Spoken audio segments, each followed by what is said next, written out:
I actually think this approach is really interesting. I do want to see which ones they do take, though. I do want to see if they do decide to end up putting this Enchantress versus the Tide, or if they do the Enchantress versus the Grimstroke, because they both have their benefits. Dispelling the Inkswell inside of the laning phase, either having a creep to just bully and push away the Grimstroke, or you just play it versus the Tidehunter, where you have your Impetus that does great damage versus Tide in that lane phase. So we'll see, because they also do have Skeeter, the Weaver versus Tidehunter. Bugs can be very annoying, the Swarm, things you can't dispel. Lots of them, actually, in this game, too. Quills later on for Tidehunter will be problematic. And yeah, I'm liking, actually, this heavy minus armor draft that I'm seeing coming out from Tundra. And I've been raving, and I've been hoping to see more Bristleback, because I think this Aghanims is absolutely crazy. If you start to get like a snowball going on, too, the Quails just become absolutely crazy. But Alliance, tried and tested lineup. They've been so good with the way they can group up around the DK and the Tide, so yeah, we'll see which one ends up prevailing. And this isn't the first time that we've seen Tundra run sort of some innovative strats, right? No. So like a big thing for me is definitely how greedy Snake King is able to be usually. So we've seen him, running the jungle Enigma. That's a couple times that he ran the jungle Venomancer too. Mm-hmm. But the problem with having these kinds of drafts is everything kind of has to go perfect, right? Yeah. So they do have good ways to, if they do get ahead, they have great ways to stay ahead, because they have great ways to take objectives, either Roche or towers. They can do a lot of different types of pressure here with Bristleback and Weaver. And they do have some okay fight. They don't have great team fight, but they have some okay stuff if they do get ahead. Alliance's team fight is going to be way stronger for the most part throughout this game. But if Tundra is able to start getting ahead, they could just snowball out of control. I actually like the way that Brian put it. It's either going to own or it's going to fall flat on its face. there's no in-between ground here, guys. It's either going to be incredible or it's going to be a disgrace now. But we do see that this Enchantress has made her way over into the lane with the Grimstroke, so that is where they are going to be positioning that for that nice dispel, of course. It's also just a super strong lane. Like the Alchemist, this Acid Spray is super effective even versus Lifestealer. They have a hard time dealing with the pressure that comes out. As long as they can make sure they get all these last hits here onto 33, should be a pretty good start for him. We do see the warding coming out, Sentry Ward to block hard camp, even an Observer Ward to drop and block that medium camp too on the left side there from FNG and from Alliance down bottom. 33 drags the wave. God, Limp's already just sitting so very low, dealing with all of this Quill's play and Asias. But he does, of course, have himself a stick. Very, very important when you're laning up against that Bristleback. But we'll have to be very mindful about how many stacks gets on him anyways. Yeah, should overall be kind of like a free farm lane for the two of them. Limp shouldn't get brought down unless you make some like massive mistakes. Same thing for 9. They should just be farming. I think the other lanes are the more exciting ones. Hanskin could be at risk of dying. Same thing for Mess4. The damage that can come out from Snapfire and Weaver is quite overwhelming. They do have a sentry in the lane though. Alliance making sure every time you do play versus Weaver, you always want to have a sentry, so every time he Shikuchi's through, you're able to get extra harassment, and both sentries actually out of range of each other, so Tundra likely to bring out a secondary one to deward this. I do like the pressure that they're placing over here on 33, right? This is your factory elk. This is your alchemist that needs to be getting those items, otherwise he's just kind of floating around on the map, just taking up farm. So I feel like, the pressure is definitely needed to be placed upon him here. But, yeah, like you said, over here in the mid lane, it's just going to be a bit of a gentleman's agreement. Both of them very, very tanky. And just going to stick around, quill up, or, hit the breathe fire. Oops. Limp missing an easy range creep there. 9 does have his bottle delivered. And does have to play around the breathe fire. The damage reduction is a little bit annoying, at least for 9, so Limp might pull out a bit ahead in those last hits in the laning phase, but I think then 9, he goes to jungle. He's going to have some stacks probably ready from snaking, and he'll be able to get that extra enabled farm from his teammates. Well, here's the other concern for me, right, is that Limp is on that DK. Yes. And this Bristleback is going to want to fight. Like, he's going to want to fight, like, very, very, early on. The second that he leaves that lane, though, there's going to be pressure on their tower. So again, I feel like this is going to be one of those situations where the fight's going to come to him in the middle lane, most likely. And, again, having that negative armor will come in handy, but it'll allow more space for Nico Baby, again. I think 9 will just chill around here. He's probably not going to leave the mid lane too much. Just going to steal away bounty runes, pull creep waves into small camps, into the medium camps, get this farm efficiency onto Bristleback. You jungle way faster. DK, jungling is not really an option early on. You just have to deal with creeps. And yeah, he's going to start stacking them up. The Eternal Envy. I was about to say this. I've seen Envy do this. I remember him going between the tier 2, tier 3, everybody pinging. They're just like, what do we do about Envy? What do we do? They couldn't do anything. Yep. He did it from like super early on. So Baby's courier actually following during all this, so. FNG is going to go over and mess with him a little bit, though. Some stroke just to slow down 9's farm. Even going to ink swell him on top, too, just to keep him in the area. So he's going to get him low, having to burn his entire bottle charges, and then the next rune is going to be probably super important here for 9. He still has his bounty rune available, but he actually has to call for Snaking to come over, because Snaking isn't having to play the lane since we do see 33. He's just doing lane mechanics. Look where 33's laning. Just pulling the wave back constantly all the way back here, denying full waves from the lifestealer. How much is that going to come back to bite them? What, Nico, baby? No. The fact that this Alchemist is being allowed to just hit these creeps like this. They can't really punish it so much. That's the problem. Like, when you're able to get these pulls, once you get your boots, there's nothing Grimstroke and Lifestealer can do. You just have to try to, like, either push the wave into the tower so that he misses some creeps, or you make moves and just get these pulls. Is Hanskin? Hanskin's like very, very low. They've already used a Kuchi, though. LSI coming out to try to juke around here in the trees, and they don't have the vision here on Hanskin. Skeeter trying. Walks right into him, though. We'll be able to get the first blood. Has to be careful, though, because S4 is just chonking him down. He gets the kill on Skeeter during all of this. So I think if you're Alliance, you're perfectly okay with losing your Lina in exchange for the Weaver. Most definitely.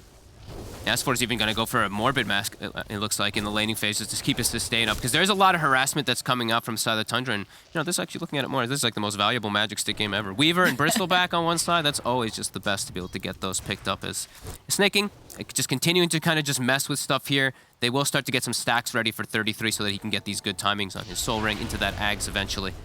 A little bit off the mark here for Hanskin as the cookie hop forward. They've got the bugs. Should be able to collect themselves another kill here. Fata will get it this time around, and S4 is forced back. Just a lot of negative armor in this lane. Yeah, still very strong lane. And we did say, you know, if the cookie connected on the first one, they would have gotten the kill maybe a little bit easier. Didn't have to commit as hard. It's because that cookie missed that they couldn't. As 6 is already finished up on Limp before 9 was able to. Now 9 does hit his 6 as well. But yeah, we'll constantly get poked from Limp, as Limp is going to keep his catapult alive and eventually maybe even get some tower damage here.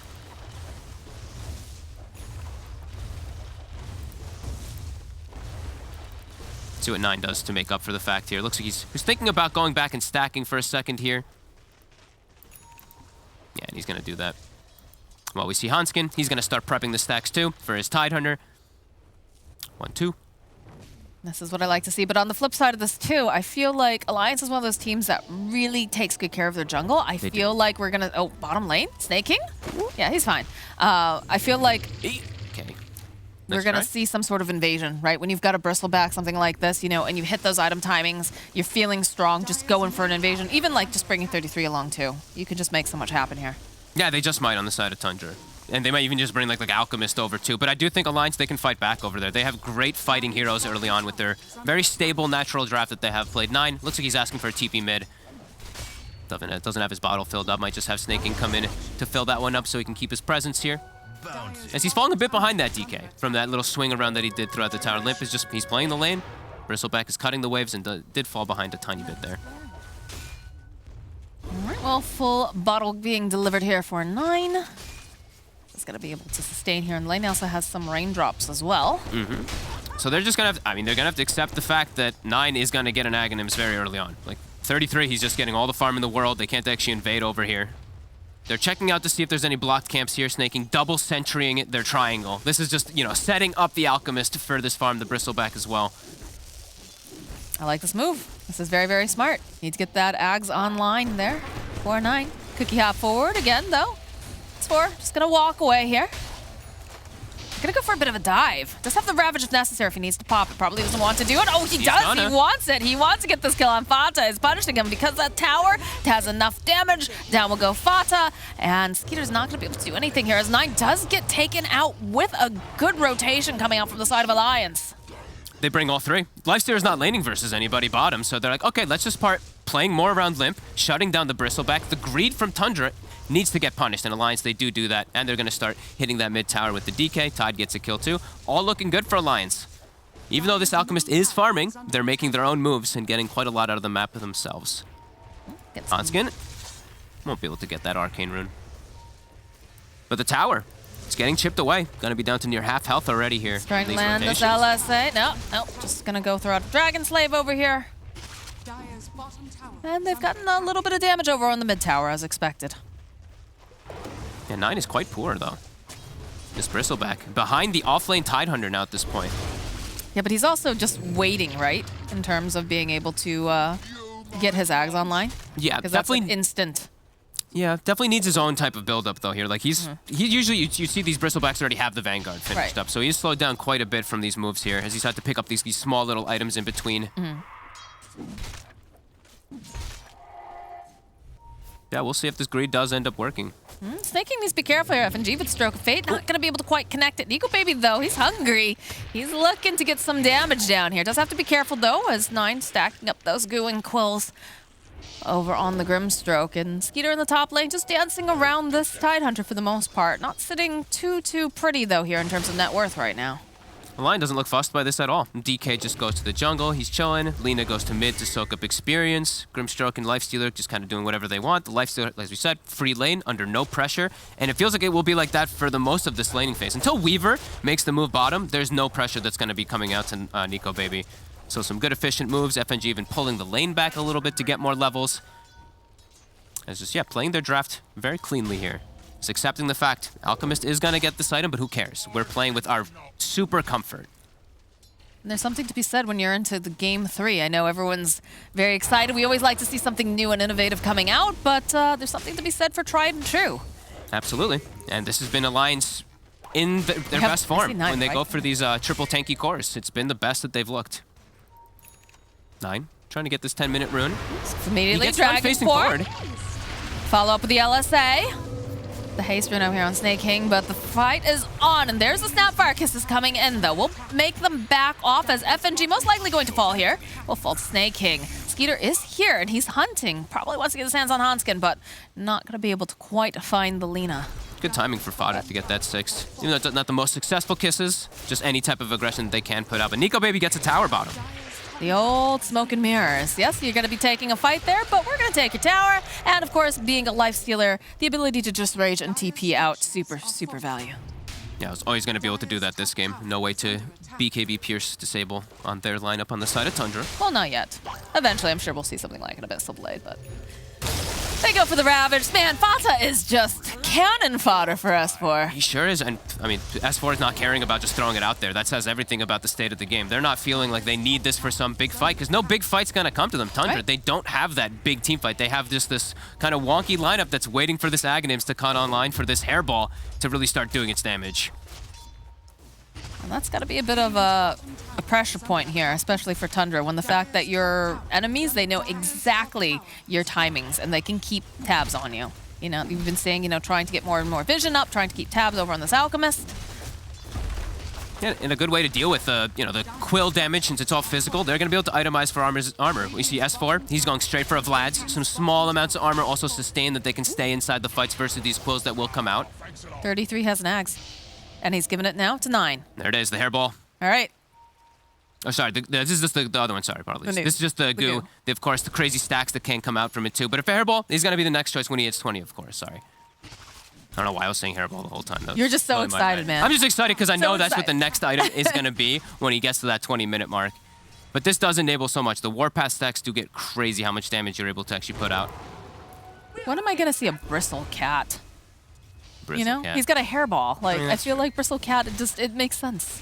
I hope not. We don't want to change my immersion. Don't ruin it. Dude, have you seen some of these sets? Ah, that's true. What do you mean? Slaughter Crystal Maiden?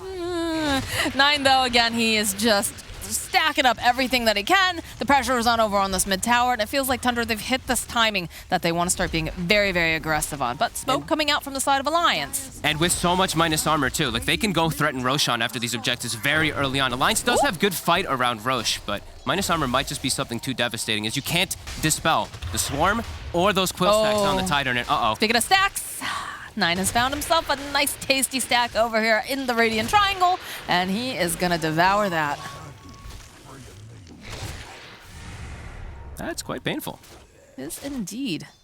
As we said, though, Alliance not looking too fussed, still sticking to their game plan, but the pace is going to kick up quick.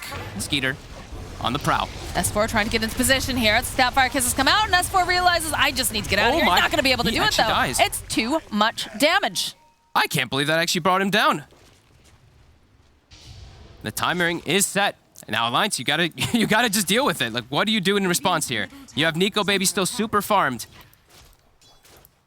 But Tundra, kicking up the pace. Got a blink on Limp. Walks right into 9. They say hello. He doesn't want to deal with him. Look at him. No. Immediately just backing off. Got the blink. Goes right over to his tower for safety, but 9 is a big tanky lad. He's not afraid of anything. 0 cast time is just so nice. This, as we said, minus armors, it's really going to start being such a big problem. But like we said, Vlad's is online for S4. They have the DK armor, so he will be at least a little bit survivable. Armlet also done for Nico Baby a bit some time ago, so small little things that they can deal with. FNG, though, getting hunted. They can't find him. If he can't yet. 33 is going to stun himself. Do they just figure it's not worth the time? It looks like it's not. Probably expecting him to have TP'd out. And saying about minus armor, they've got a Solar Crest on Snaking too. So all that minus armor is online for the side of Tundra now here. And a double damage rune. Ooh, baby. Ooh. Okay. All right. Quick, easy one. Snaking, a bit far up. Gets caught out from the Blink Dagger from Limp. That's 9. He's just now has no fear. 2,000 HP Bristleback with the Vanguard finished up. And he's going to get some crazy timings after this here. SNY next on the menu. Then he won't have to worry about getting chain stunned. Won't have to worry about actually facing the wrong direction if he does get stunned too in some situations. As yeah, we do see that poor Snaking. And 33 just continues to get the farm away. He's going to do the same build that we saw. Well, not the full same build, but what we saw from Seb since he's playing versus all this magic damage. He's going to go for the pipe right afterwards. They're gonna, I mean, they can go straight into the pipe, into the Roche, I think, after this. Pipe plus all this minus armor. Yeah, look at it's it. go time. And it, as you said, double DD from earlier, too. It's just dead. Alliance can't contest this. Look at how quick this is going to die. Minus, my God, minus 33, 34. It's just gone. What was that, a 5-second Roche? Holy crap. The damage is real coming out from Tundra. This is going to have to put Alliance a little bit on the back foot here as they figure out how do they approach these fights. They're not online yet. No, they're not. The Deso will help because the armor will be a bit low on the Bristleback, for sure. Same thing for like the Alchemist, but Weaver is a counter overall versus that lifesteal in the game, and Skeeter is getting a lot of space now to farm up because of the pressure that's coming out from this Bristleback, who just has, they can't deal with him. Look, he's just killing a tower by himself top. He's like, okay. I mean, they're not going to be able to do anything even without the Aegis, so. No one wants to touch him. No one wants to go anywhere near this Bristleback right now. It's a matter of trying to find some sort of a pick-off, perhaps. You can see some pressure being placed over on the tier 2. In fact, Limp jumping forward. They're going to try to blow up Fata, and they will be able to find it immediately. Hanskin just teleporting out. Ooh, that was so close. That was unbelievably close. Bit of a... Ooh, the damage. Continue to try to play their game, trying to avoid this Tundra game plan that is completely hitting its timing. They're executing it very, very nicely, and Alliance is still trying to find that footing. Trying to find the opening and trying to find the farm. Yeah, but even with the farm, like, the lifestealer, you know, farming is going to be great for him, but he's into a counter. He's not only into the Weaver, but also this Bristleback's going to be enormous, and these Ags will constantly get pumped out eventually, too. Like, 33, he's going to go for his own build right now, you know, building items for himself, going for this Vlad's next afterwards, but eventually, too, there's going to be another Ags that goes on Skeeter. And then, you know, you can't kill the Bristleback once. What if he just gets time-lapse when you get very close to killing him, too, which will eventually be the thing. So, Alliance, what is the plan? I think that's the question they're asking themselves right now. I mean, you know, the big thing is maybe they make a mistake, right? Maybe they show someone, they're able to get like a chain stun off on Skeeter. They just try to, you know, find these openings and pull off ganks. But the way that Tundra's playing, and we saw this actually earlier too, the way that they play together is pretty difficult here. Skeeter hunting on the back lines. Looking for the FNG supports. I found a squishy one.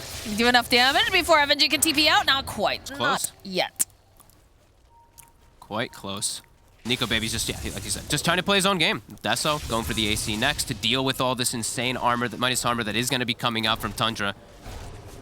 And they do have the crazy team fight. That is always going to be the case, right? With the Tidehunter, with the Grimstroke and everything, but will it be enough? Will it ever be enough damage to actually deal with this Bristle? It's going to be Nico Baby who's the decider.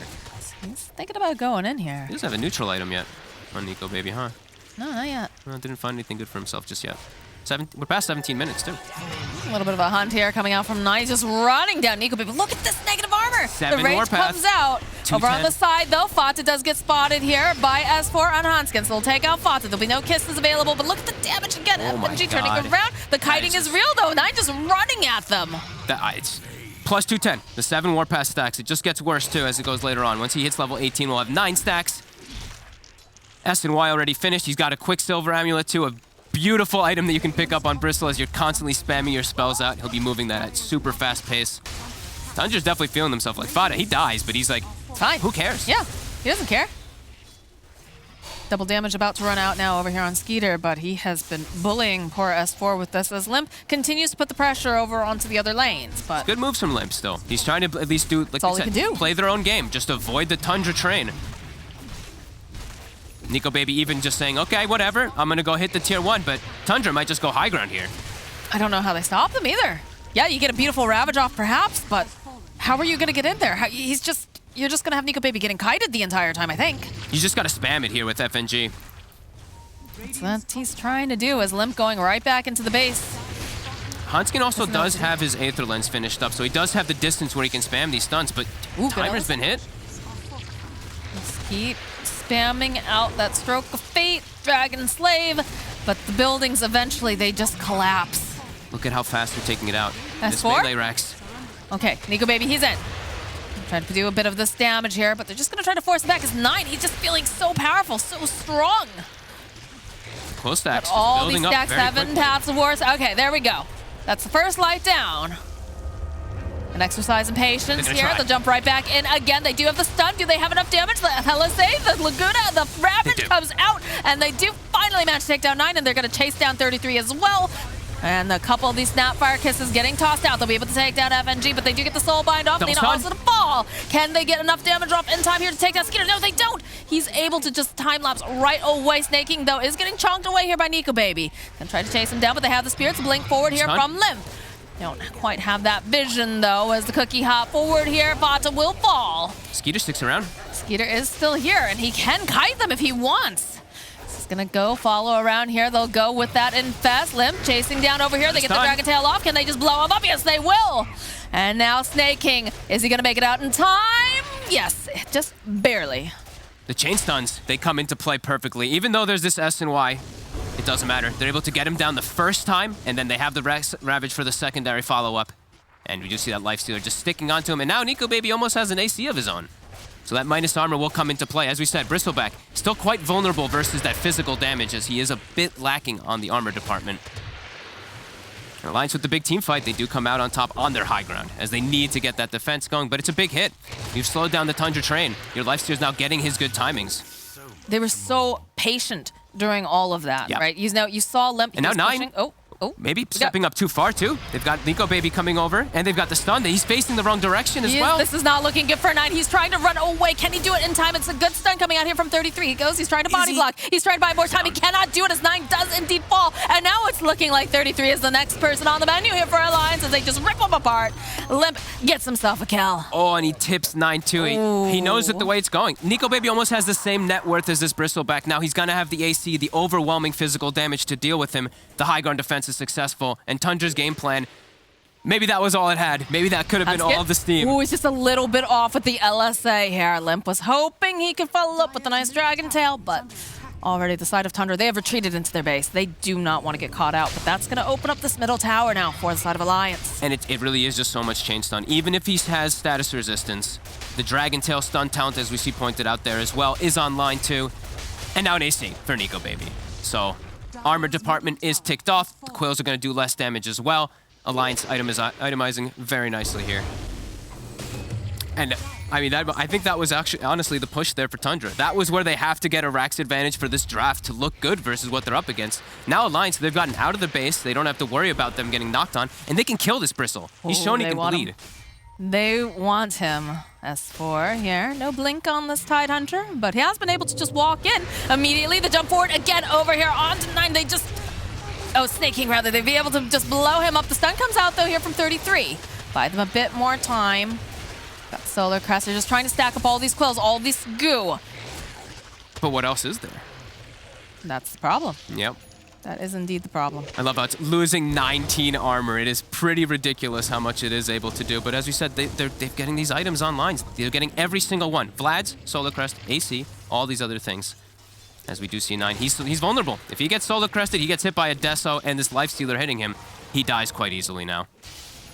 working on that BKB so that way he has a little bit more survivability. He's not going to be chain stunned. Fata has to be so careful here. They don't have great jump though right now just yet. Nico Baby hunting though. Realizes that Grandma's hiding in the trees and immediately Limp's the hunting. TP out. Limp found 9. Yeah.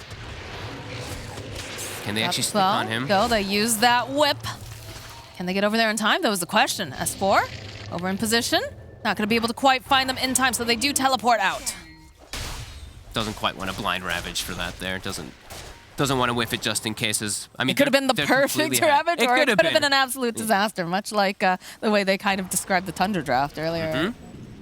All right, Nico Baby is just a total monster now. Look at this. 39 armor without the Solar Crest even buffed on him. Now armlet enabled. 46 armor. Next to that, Vlad's. As now he's the one knocking on the high ground. And now it's the question to Tundra. They don't have the big team fight. How do they stop Nico Baby? And oh, they have no TPs. They're not. Oh. They're just letting Nico Baby knock their door down. They're just gonna go for Roche, but they're giving up a Rax for it. I've seen this before in a game where it was a Roche for what? Yeah, I mean, they're getting the hairball that we talked about from earlier for 9 that he did really want, but it's even the only one who picks it up. Did they give it to the Weaver, actually, for the Swarm application? Okay. He's the one hanging on to it for now. Okay, he passed it off to 9. I was about to say, this is the whole reasoning you go for this type of build. Okay, so hairball online. But Alliance, they've got all these items. They've got all these ways to buff up and deal with the constant spam damage that comes out from Quill at this point. Well, when you just consider the fact that S4 has been allowed to just walk in and get these ravages off too, like that's very spooky. How do they stop him at this point? He's too tanky. They don't have any type of burst damage. It's this gradual damage that comes out from Tundra that, honestly, Alliance's draft now at this point doesn't really care about too much. They slow him down quite a bit, right? But he just like slowly grabs and pulls himself into the fight like, ugh, I'll get there eventually, and when I do, there's the big ole ravage, but... All it takes is one. As Nico Baby, he was going for the Scotty, but I think he's realizing, he's like, all right, well, I don't really need to actually reduce anything or make him move slower. More stun is going to be effective. As long as I can stick on the target, the Bristle will die. That is the plan, and 9 stacking up here, all that lovely Quill and Goo. He's actually queuing BKB on the Bristle. He's realizing that the stuns are just too much for him. That's quite a big concern. And that runs into the issue of, you know, you've got the Quills, you've got the Goo, you need more damage. And if you're buying a BKB, you're really not outputting that. I mean, the Weaver is, of course, got some of that damage online, but a bit non-traditional here in the way that this game is going for the side of Tundra. Especially if they want to be able to... The thing is, too, is like getting into the backline is going to be really important for Tundra, but they don't have the heroes to do so. They have to get through the Bruisers. They have to get through the DK, the Lifesteal, and the Tide, which are the heroes that 9 doesn't actually want to go for as much. Sure, the Quills, they're decent, but because they've gotten all this itemization of armor, it's not nearly as effective. And he'll never get to... Like, how does he get to Grim and Lina? Unless they're completely out of position, there's just very limited ways for Tundra to get into the backline there. It is the Alliance recipe. It Just is. put the big beefy boys up front and let everybody else hang back and wail away. Tundra gonna try for the push again here with this Aegis and the cheese. It feels like they have to, right? Yep. Do they have the secondary Ags? They do. Okay, so they've given Skeeter that secondary Ag, so he does have the time lapse to the reset. 9. They're gonna try to fight them over here on this tower. Nico Baby, just making fast work of it though. They're all here. Can they stun up fast enough? They're cooking out forward here. Over Skeeter, they managed to just hold him into place. He doesn't have the time to even go for the time loss. He's just immediately murdered on the back lines here. They're focusing down Fata. He's got those kisses. They've got the stun though. They'll leash them up together. Plus the silence, plus the ravage coming out from Alliance. They're shredding them over here. Another LSA getting dropped, and that's gonna be the Aegis. As Snake King hides in the tree line, up comes 9 and into the ground. He's gonna go again as they get the kill. That's it. That's just the game right there. They want Snake King so bad too. The infant cookie hop from Fata. Can Snake King make it back into the base in time? No, he's not. That's another kill for Nico Baby. The damage from Nico Baby, his physical damage has just been absolutely absurd. That Bristle was at negative like 13 armor. They solo crested him, he's desoed, he's AC'd, he's got every single debuff on him, and now it's time to close the game. The draft, the approach was neat. The attempt was fun, going for that high ground push with Aegis, but Alliance, with their just comfort, they get the setup, they get the Ravage, and they take this one. Nico Baby, cool as a cucumber. It all looks like it's a day's work for the boys over here at Alliance. You see them, they're just chilling. You know, a little bit of celebration, obviously. They're happy.